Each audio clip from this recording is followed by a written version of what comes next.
My dear sisters and brothers, the Lord, as we have seen in the second reading, the Gospel, is always very concerned about choosing people whom He has also given an experience, an encounter with Him.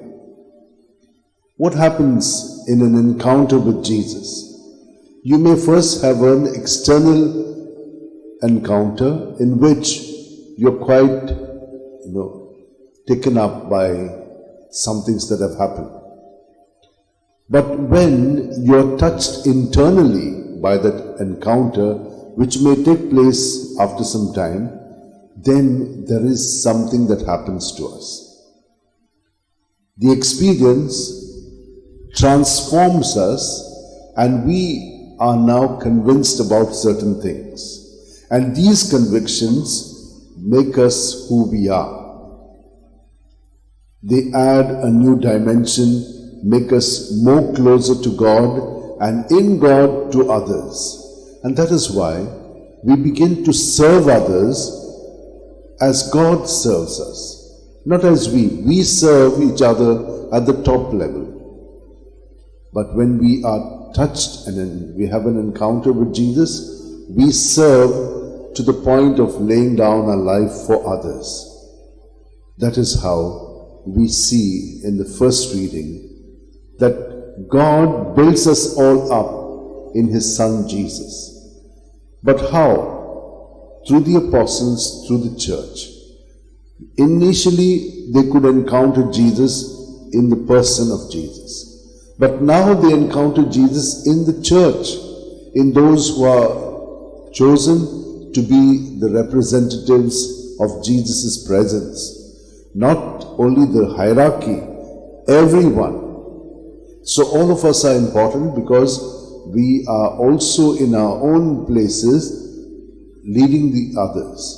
Like each family, the father and mother has very important role. They are the models for the children.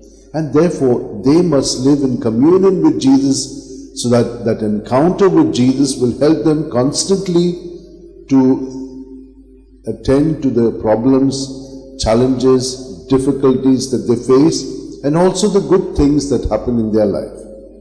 Because in all of these, we experience God Himself. And therefore, what is the prayer that we need to adopt? To thank God at all times.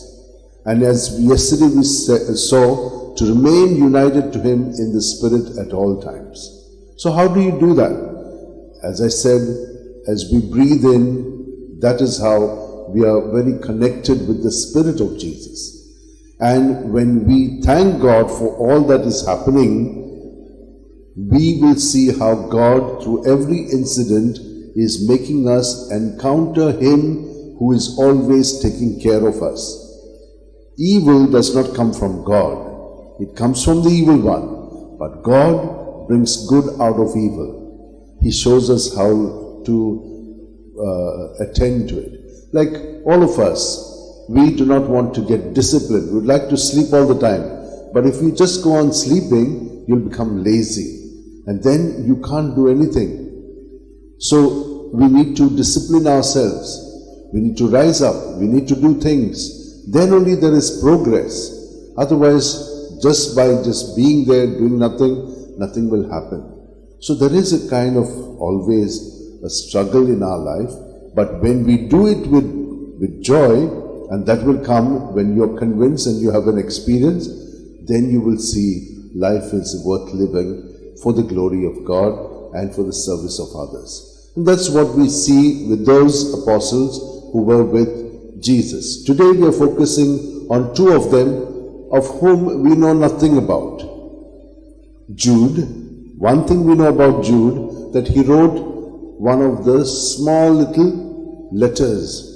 It's a very important letter. That is one thing.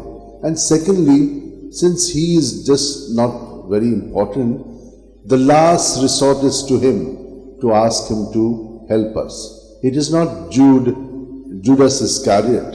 It is to Jude that we turn to in hopeless moments and cases. It is said that he was martyred, he worked more in Palestine, and he later on went out, and there he was martyred. His martyrdom is not very certain, but surely there is something of him being beaten up and then cut. What about Simon the Zealot? Zealot means he belonged to a party which was strong to overthrow the Romans who were in Palestine. So they were the Zealots.